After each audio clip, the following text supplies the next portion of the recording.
নিজ দলের ভেতরেই তীব্র নেতৃত্ব সংকটে পড়েছেন ব্রিটিশ প্রধানমন্ত্রী কিয়ার স্টারমার। স্থানীয় সরকার নির্বাচনে লেবার পার্টির ভরাডুবির কারণে দলের ভেতর ব্রিটিশ প্রধানমন্ত্রীর নেতৃত্ব নিয়ে প্রশ্ন উঠেছে।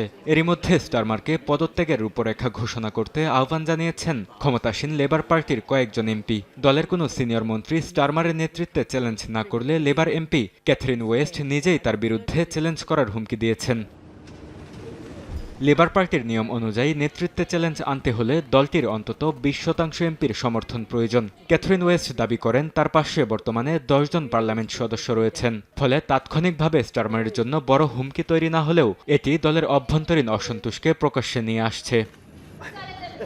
তবে মন্ত্রিপরিষদ দপ্তরের মন্ত্রী নিক টমাস সাইমন্স এ প্রস্তাবের ব্যাপারে সতর্ক করেছেন। বলেন, কোনো দল সরকারের থেকে বারবার নেতা পরিবর্তন করলে শুধু অস্থিতিশীলতা বাড়ে এবং সরকারের কাজে ব্যাঘাত ঘটে। বিশ্লেষকরা বলছেন, এই পরিকল্পনা যদি ব্যর্থ হয় এবং লেবার এমপিরা কিয়ার স্টারমারের পক্ষে দৃঢ়ভাবে দাঁড়ান তাহলে তার নেতৃত্ব আরও শক্তপোক্ত হয়ে যেতে পারে।